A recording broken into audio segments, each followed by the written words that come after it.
Hello guys, எல்லாரும் எப்படி இருக்கீங்க? நல்லா இருப்பீங்க நம்புகிறேன். இன்றைக்கி நம்ம கையில் வந்து பார்த்திங்கன்னா 2025 மாடலுக்கான புது அப்பாச்சி 160 2V மாடல் வந்து இருக்குது. அண்ட் இந்த வேரியண்ட்டை பொறுத்த வரைக்கும் நிறையா பேருக்கு தெரிஞ்சது தான், இது ஒரு பழைய வேரியண்ட்டு, ரொம்ப பெரிய மாற்றங்கள் எதுவுமே கிடையாது.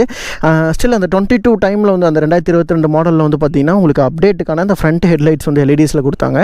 அதே மாதிரி ரியரில் வந்து பார்த்திங்கனாலும் உங்களுக்கு ஒரு எல்இடி டெயில் லேம்ப்ஸ் வந்து யூஸ் பண்ணியிருந்தாங்க.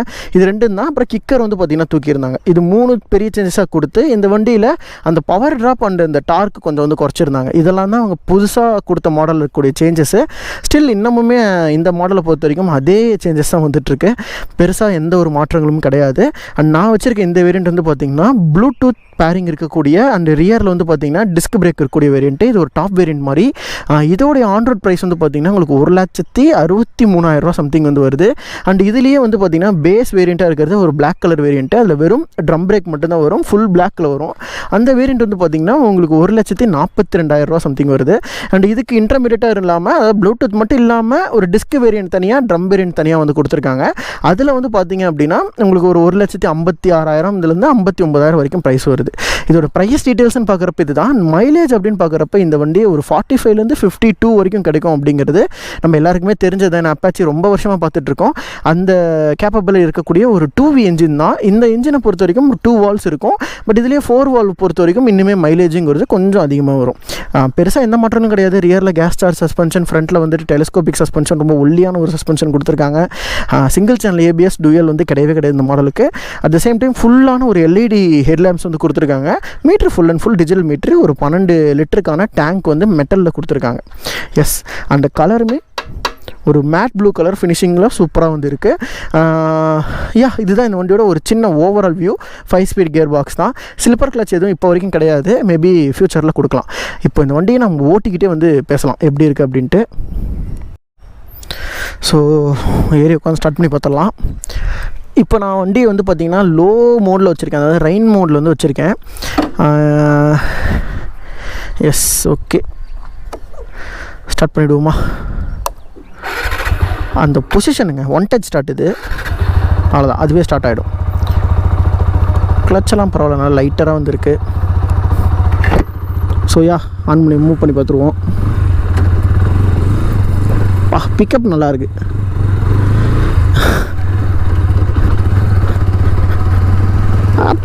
அப்பாச்சி தாயா, அந்த பழைய ஃபீல் இருக்குல்ல, அட்டகாசமாக இருக்குது.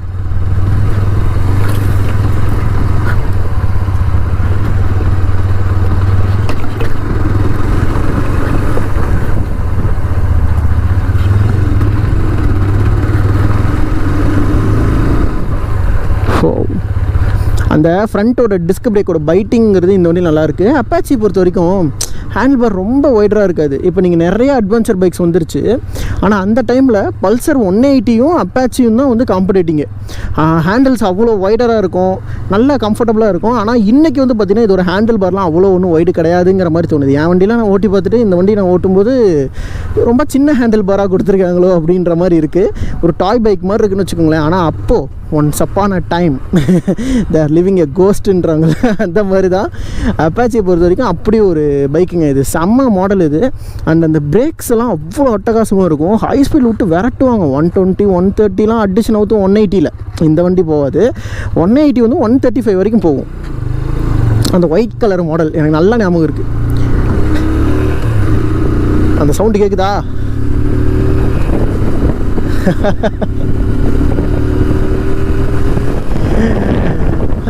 நாஸ்டாலஜிங்க. சத்தியமாக இந்த வண்டியை பொறுத்த வரைக்கும் அப்படி ஒரு ஃபீல் இருக்குங்க.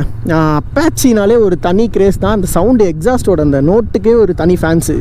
4Vயோட எக்ஸாஸ்ட் இந்த அளவுக்கு வராது. அதில் வந்து டபுள் பேரல்லாம் கொடுத்து அதுக்கப்புறம் சிங்கிள் பேரலாம் மாற்றி அதை சவுண்டை கொண்டு வந்தாங்க. ஆனால் இந்த வண்டி வந்து நேச்சராகவே அந்த பழைய மாடல்ஸ்லேருந்து இதுவும் அந்த 220 பல்சர் இருக்கு இல்லையா, அந்தோட என்ஜின்ஸ் எல்லாம் பொறுத்த வரைக்கும் அது ஒரு விதமான ஒரு சவுண்டு, ஒரு ரித்தமோடு இருக்கும், ஒரு வைப்ரேஷன் கலந்த ஒரு சவுண்டு. அது அவ்வளோ நல்லாயிருக்கும் கேட்குறதுக்கு. ஸ்டில் இன்னமும் இந்த மாடல்ஸ் இதுவும் சரி, பல்சர் அந்த அவுட்லுக்ஸுமே பெருசாக மாற்றலை கம்பெனி.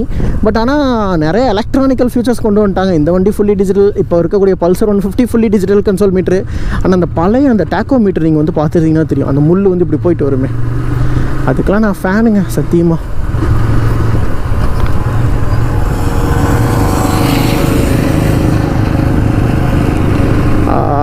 ஸோ இந்த வண்டியோட பவர் பார்க்குறப்ப 15.8 பிஹெச்பி, அதே மாதிரி டார்க் பார்க்குறப்ப 13.8 newton metres of torque. So power and torque அப்படின்னு பார்க்குறப்ப உங்களுக்கு இது வந்து டீசெண்டான ஒரு பவர் அண்ட் டார்க் இருக்கக்கூடிய ஒரு பைக் தான். ரொம்ப ஹை பவர்லாம் சொல்ல முடியாது. 160cc பல்சர்லாம் பார்த்தீங்கன்னா உங்களுக்கு 18 பிஹெச்பி கிட்டத்தட்ட ப்ரொடியூஸ் பண்ணும். ஆனால் இது அப்படி கிடையாதுங்க. இது வந்துட்டு ஒரு ஃபேமிலி, அதுக்கேற்ற மாதிரி ஒரு ஃபேமிலி ப்ளஸ் உங்களுக்கு வந்துட்டு ஒரு ஸ்போர்ட்டியரான பர்சன் நீ ஓட்டுறனா ஸ்போர்ட் ஓட்டு, ஃபேமிலி ஓட்டுறியா நீ ஃபேமிலியாக ஓட்டு, அந்த மாதிரி ஒரு வண்டி இது. ஈஸியான ஒரு பைக், ரொம்ப ஹைட் இருக்காது, ரொம்ப ஷார்ட்டராக இருக்கும் இந்த வண்டி. அண்டு அந்த ஓட்டுற ஃபீலுமே வந்து பார்த்திங்கனாலும் ரொம்ப ஈஸியாக அந்த டிராஃபிக்ஸில் மென்யூர் பண்ணி கண்ட்ரோல் பண்ணி ஓட்டுறதுக்குலாம் அவ்வளோ பக்காவான ஒரு பைக் வந்து இது. இதில் ரியரில் இப்போ வந்து பார்த்திங்கன்னா 110 செக்ஷன் டயர் கொடுத்துருக்காங்க. எனக்கு அந்தளவுக்கு அது கன்வீனியண்ட்டாக இல்லை. ஏன்னா இதோட ரியர்ஸோட டயர்ஸ் பொறுத்த வரைக்கும் ப்ராடராக இருக்கும். 120 செக்ஷன்லாம் கொடுத்துருந்தா எனக்கு தெரிஞ்சு அது ஓகேவாக இருந்திருக்குங்க. பட் இப்போ இது வந்து பார்த்திங்கன்னா 110 செக்ஷன் அப்படிங்கிறது கொஞ்சம் சின்ன டயராக தோணுது. ஏன்னு தெரில. ஒரு 130 ஆர் 120s அந்த டயர் சைஸ் அப்கிரேட் பண்ணியிருந்தாங்கன்னா இன்னுமே இது வந்து இன்னும் பெட்டராக இருக்கும் அப்படிங்கிறது என்னோடய தாட்டு. காலெலாம் நீட்டாக எட்டுது. என் ஹைட்லாம் பார்த்திங்கன்னா 5'10", அந்த ஹைட்டுக்கெலாம் இது ரொம்ப சின்ன வண்டியாக இருக்கும். அதான் சொல்கிறேனே, ஒரு 5 இல்லை 5'4" அந்த ஹைட்டில் நீங்கள் இருக்கீங்கன்னா கூட உங்களுக்கு இந்த வண்டி வந்துட்டு பக்காவான ஒரு பர்ஃபெக்டான ஒரு பைக்காக இருக்கும். டேங்க் ரொம்ப குனிஞ்சு ஓட்ட தேவையில்லை. கொஞ்சம் லீன் பண்ணி கொஞ்சம் ஸ்போர்ட்டியாக இருப்பீங்க, அதுக்கு ரொம்ப ஸ்போர்ட்டராக இருக்க மாட்டீங்க. ஒரு பர்ஃபெக்டான ஆங்கிளில் ப்ளேஸ் பண்ண ஒரு பைக்குன்னு சொல்லலாம். பட் நல்லாயிருக்கும். Commute, day to day commute and long டிரைவுக்குமே பக்காவாக செட் ஆகக்கூடிய ஒரு பைக்குங்க இது. நெக்ஸ்ட் இதோட மைலேஜை பொறுத்த வரைக்கும் ஒரு 45லேருந்து 52ங்கிறது தான் என்னை பொறுத்த வரைக்கும் ஒரு மைலேஜ். நிறைய கம்பெனி சைடில் 62 வரைக்கும் கொடுக்குறாங்க. 62 அப்படிங்கிறது எனக்கு தெரியலை. பட் இப்போ வந்து ஓகே, என்னை பொறுத்த வரைக்கும் ஒரு 55, 52 வரைக்கும், 53 வரைக்கும் வந்துட்டாலே எனக்கு போதும் தான். ஏன்னா அந்தளவுக்கு மைலேஜ் இருக்குங்கிறத எதிர்பார்ப்பாங்க. அப்பாச்சி வரவங்க மைலேஜ் எதிர்பார்த்து வரமாட்டாங்க, அதுதான். பட் ஓரளவுக்கு நல்ல மைலேஜும் கொடுக்கக்கூடிய ஒரு வண்டி தாங்க இது. ஸோ ஓவராலாக சொல்லும்போது இதான். இதில் 3 மோட்ஸ் வந்துருக்கு. அது உங்களுக்கு பலபடி தெரிஞ்சது தான். 3 மோட்ஸ் அப்படின்னு பார்க்குறப்போ உங்களுக்கு ரெயின் மோட், ஸ்போர்ட் மோட், அதே மாதிரி உங்களுக்கு அர்பன் மோடு. அர்பன் கொஞ்சம் க்ரூசிங்காக, ரெயின் மோடில் தான் நான் ஓட்டிகிட்ருக்கேன். ரன்னிங்லேயே நீங்கள் த்ராட்டில் மட்டும் விட்டுட்டு நீங்கள் அப்படியே மோட்ஸ் வந்து சேஞ்ச் பண்ணிக்கலாம். அந்த மாதிரி தான் வந்து கொடுத்துருப்பாங்க. பிரேக்கு பக்கா. பட் இது டூயல் சேனல் கிடையாது, சிங்கிள் சேனல் ஏபிஎஸ் தான் கொடுத்துருக்காங்க. ப்ரைஸ் எல்லாமே நான் வீடியோ ஸ்டார்டிங்லேயே உங்களுக்கு வந்து சொல்லியிருப்பேன். பட் டாப் வேரியண்ட் பொறுத்த வரைக்கும் 1,62,000 அப்படிங்கிறது இந்த மாடலுக்கு இப்போ ஒரு ஓவர் கம் ஒரு ப்ரைஸாக தான் இருக்குது. ஏன்னா இந்த ப்ரைஸில் உங்களுக்கு வந்துட்டு பல்சர் N160 கிடைக்கும். அட் த சேம் டைம் நல்லா இன்னும் ஸ்போர்ட்டியராக நீங்கள் வந்து போயிடுவீங்க. ப்ரைஸ் அப்படிங்கிறது கொஞ்சம் ஜாஸ்தியாக தான் எனக்கு படுது. பட் ஓகே, பரவாயில்ல. ஏன்னா பல்சர் 150யும் கிட்டத்தட்ட இதே ப்ரைஸ் தான் விற்கிறாங்க. அந்த விதத்தில் பார்க்கும்போது உங்களுக்கு ஓகேவாக படுது. சீட் கம்ஃபர்ட் எல்லாமே டீசெண்டாக இருக்குது. ரொம்ப ஒல்லியான சீட்டு தான், குண்டாலாம் இல்லை, நார்மலாக இருக்குது. இன்னுமே உங்களுக்கு வந்துட்டு அந்த ரைடிங் கம்ஃபர்ட்டுங்கிறதுமே எதுவும் பெருசாக மாற்றலைங்க இந்த வண்டியில். எல்லாம் அப்படியே தான் கொடுத்துருக்காங்க. ஒன்றும் பெரிய சேஞ்சஸ்லாம் எதுவும் கிடையாது. இதுதான் என்னோட ஒரு சின்ன ரைடிங் ரிவ்யூ. அந்த டயர்ஸை பொறுத்த வரைக்கும் பெட்டராக எம்ஆர்எஃப் டயர் கொடுத்துருக்கலாம், இல்லை டிவிஎஸ் டயரே கொஞ்சம் நல்லா கொடுத்துருக்கலாம். காஸ்ட் கட்டிங்காக ஜேகே டயர்ஸ் வந்து கொடுத்துருக்காங்க. அது அந்தளவுக்கு எனக்கு தெரிஞ்சு இல்லை எஃபெக்டிவாக நகி. அதுதான் என்னை பொறுத்த வரைக்கும் அதுதான்.